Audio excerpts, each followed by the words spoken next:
What is up, my pleasure babies? On this week's episode, we are going to take a little bit of a turn and we are going to talk about something that is not so taboo. Well, it's its own kind of taboo. And it's not going to be sexual. It's going to be a little bit more about relationships. And when I say relationships, I definitely don't mean the healthy ones, because we can all realize when we are in a Gucci relationship. But what we struggle with is realizing if we are in a toxic relationship. So we are gonna dive into a little bit of a different type of vibe for this video, and we're gonna go through how to tell if you are in a toxic relationship. Now, this can be for somebody who is new in a relationship or for somebody who has been in this relationship for years. But before we get started, I'm gonna take this time to invite you to hit that subscribe button, because every single Monday at 8 p.m. Central Time is when I release my new YouTube video. And yeah, it's usually juicy as fuck, so you definitely don't wanna miss out. And since you're here already, you might as well give this video a thumbs. And although this video might be a little bit triggering, I think that everybody has something to learn, whether you're in a new relationship or whether you're in an old relationship. This video will be of use, whether it's to help your friends or whether it's to help yourself. So the most common question is, how do you know if you are in a toxic relationship? Now, it's not easy. A lot of the time, these little tiny toxic things go left unseen, and then by the time we realize what they actually are, it's a little bit more advanced. And by advanced, I mean you've been in that relationship for a few years or even a few months, because let's just face it, there is no time for any of that toxicity in this world, and in our lives, we need to get it out as soon as possible. So if you were lucky enough to catch it in the beginning stages, that is amazing. But it's not always super easy detecting where those red flags are. Now, it's not as easy for the person in the toxic relationship to see these red flags. However, it might be your friend, your family member, or somebody that is close to you that notices these red flags before you. If you were the person in the relationship, these are some of the feelings that you might be feeling right now. You're not excited to see that person anymore. You're not looking forward to that hangout. That hangout is turned into more of a task than it is enjoyable. So you have lost the pleasure of being with that person. Another great indicator is that you're exhausted or drained after you have hung out or been with that person, or even leading up to it. You just feel mentally and hell, maybe even physically fatigued. And the obvious and not so obvious at the same time is that the negative outweighs the positive. There is officially no joy left in the relationship. It has been completely sucked dry.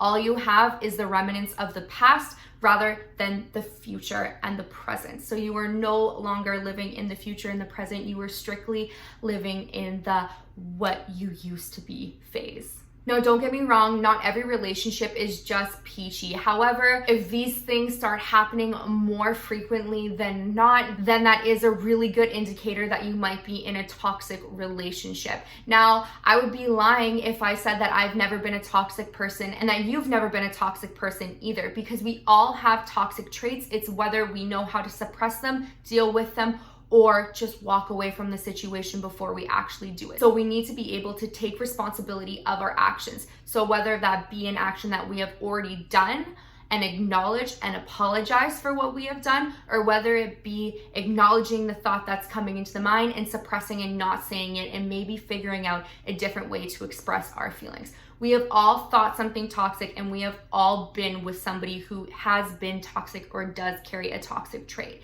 Nobody is perfect. And hell, sometimes that person is really, really good at not showing their true colors for a long period of time. So that relationship shows up as a healthy relationship or with little spurts and blossoms of toxicity, and then full blown later on, the colors are now full showing, and that relationship is just sailing and sinking in toxicity. Now, every relationship starts off with boundaries, whether it be consciously or subconsciously. You are kind of navigating through that person's life to figure out whether you and them will be compatible, whether you have the same beliefs, whether you have the same ambitions, goals, and drive. Now, that is the biggest and most important part of dating, and it's also the largest risk, is making yourself vulnerable enough so that the person can get to know you and figure out if you guys are going to be compatible and you can see a future. because that's really what we're wanting at the end of the day, is somebody to spend our life with or to spend with multiple people. So I'm gonna give you an example of something that might appear as being normal and then blossoms into something that is more toxic. I feel like I should switch the word blossom for something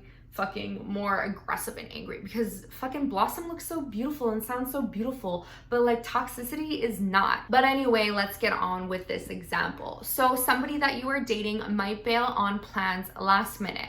And that might just be to just gauge your flexibility, whether you have a little bit of a psycho freak out, whether you're acting like it's chill and it's fine, whether you're accepting of it, or whatever that might be. However, if this is something that happens all the time, where they're constantly flipping their plans on you and bailing last minute, then that becomes toxic behavior. And honestly, that's one hell of a disrespectful move, because at the end of the day, if this happens frequently, that means that your time is now more valuable than mine, which is definitely not true at all. Do you see that? The person is asserting dominance and control over the situation.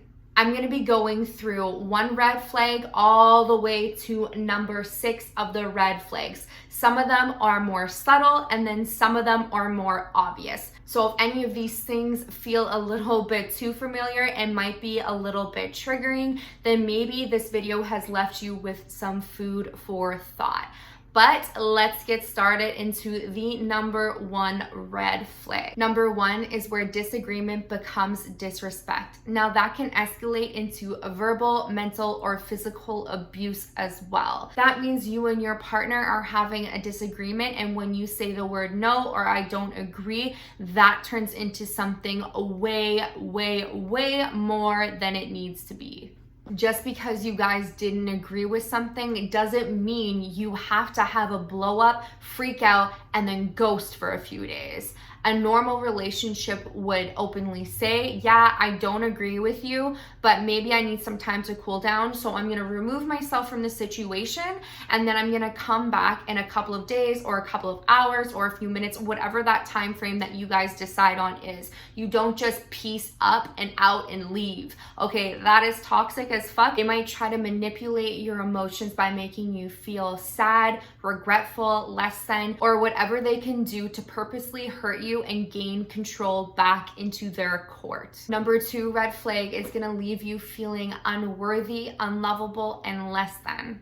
Usually in this case, it happens during an argument. So whether they say hurtful or demeaning things that leave you feeling unworthy of their love or of love in general. Now, when the toxic person does things like this, it manipulates your mind into believing that you are these things, that you are unlovable, that you are unworthy, and that you are less than. Those are things that will linger in your mind about yourself, maybe even subconsciously, and drag on into the next relationship if you do not dissect and work through those. When the manipulation becomes alive and you start believing the things that they are said to you, that is extremely concerning, and that is something that will take sometimes months to work through so that it doesn't carry on into your everyday life of you believing that you are less than and unworthy. So please do not believe that if somebody installs that into your brain, because it is just a form of manipulation to gain control and assert dominance. Number 3 is when you don't feel like you can fully be yourself.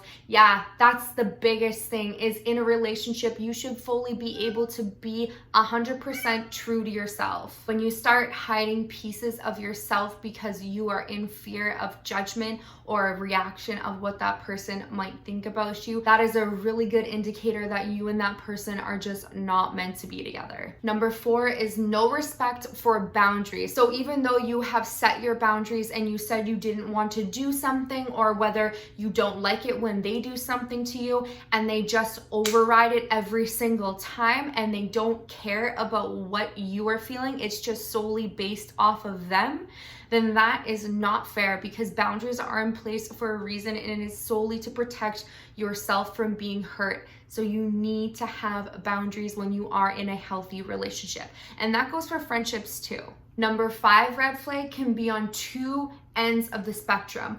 one where they are shoving love in your face and they're smothering you to death, and the other one is avoidance, that they only give you attention when people are not around. Now, both of these are not good because one, you're trying to run away from love, and the other one, you are trying to run towards it. When you are in a healthy relationship, there will be a balance between love and between space. And the last one, number 6, is always feeling guilty. Now, I'm sure you have heard the term gaslighting. But what does gaslighting really mean? The easiest way to explain gaslighting is turning every situation around and making it your fault even though it isn't.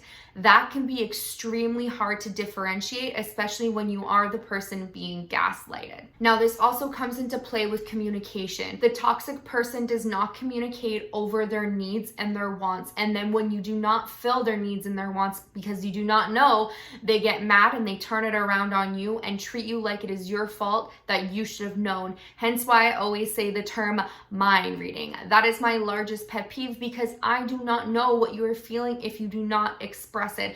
I am not a fucking magician and neither is any of you. So stop fucking doing that. Be open so you can easily communicate over to your partner. That is exactly how you establish healthier connections throughout your relationship and how you establish healthy boundaries. So now that we have covered the 6 main red flags in a relationship, now how do you know if it's time for you to leave? Because maybe you're sitting here watching this video and you're saying, okay, well, there was 3 of those, but like, I don't really know if this person is toxic or my friend or my partner is toxic. So maybe this will make things a little bit more clear. So right now we're gonna talk about how you are feeling. So number 1 is that you know it's bad, but you stay anyways. Number 2 is you want more for yourself, but you stay anyways. Number 3, your important needs that are not being filled and will never be filled. And last but not least, number 4, you try to leave already, but the pain of being alone makes you keep crawling back. Now, if any of those 4 things resonate with you, then that might be a really, really, really, really good indicator that it's time to leave the situation and the toxic relationship that you are in now. Now, I know that is way easier said than it is to be done. All 4 of those resonated with me. I have totally been in this toxic relationship before. Fuck, I was in a toxic relationship for over 3 years. So I know all of those feelings. I think I went back to my toxic boyfriend, I don't know, like 6 times before I realized, holy fuck, okay, this is it, it's done. I was still fucking heartbroken and it took me almost a full year, maybe even the whole year to actually get over that person. And when I say get over, I just mean solely move on. Now, do I think reflecting back that I love that person? Absolutely fucking not. It was just straight up manipulation and toxicity into making me believe that I was less than and that it was okay for him to treat me that way and that I didn't deserve anything better. But now I've built up my confidence and I do have an amazing partner. And now I know that I am worthy of a lot more than I was given before. And I hope to God that you realize the exact same thing, because your friends and your family and your loved ones around you are probably telling you that you're in a toxic relationship. And I know it's hard for you to see sometimes because you are the person that is in it and that person seems oh so lovely, but the people around you are the ones that have the clearer vision of everything. Yes, you know that person, but that person also knows you and they know how to manipulate you and they know your weak points. So just listen to the people around you, because the ones that love you are the ones that are there to protect you. Now, to end off this super serious video where I feel like I didn't even smile or anything in it, I was just trying to get my facts and my points across to help you realize that you are not alone in that shitty ass relationship, that multiple people have totally been there, or we have all had a friend or a family member who has been stuck in that toxic relationship. But let's take that powerless and turn it into empowerment. Use that energy and that strength that that person was taking away from you and put it into leaving their fucking ass, because they are not worth it. They ain't shit, okay? You are the shit and you deserve so much more, and you deserve somebody who loves you and treats you with the respect and fulfills all of your needs and your wants and your desires, where you guys can actually mesh and create an amazing relationship, whether that be with one person or with multiple people, whether it be a girl, a boy, non-binary, whatever it might be. We want you to be happy. The people who love you want you to be happy. So take this video as your sign to get the fuck out of that relationship.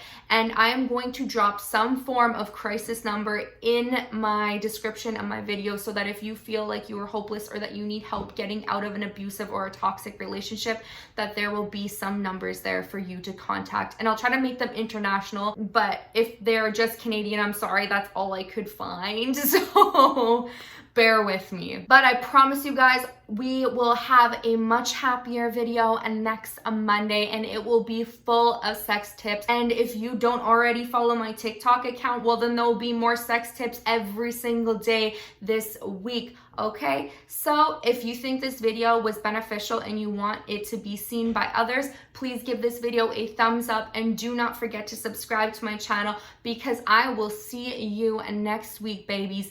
And it's gonna be motherfucking dirty because we're gonna be talking about different types of orgasms. Okay, bye, baby.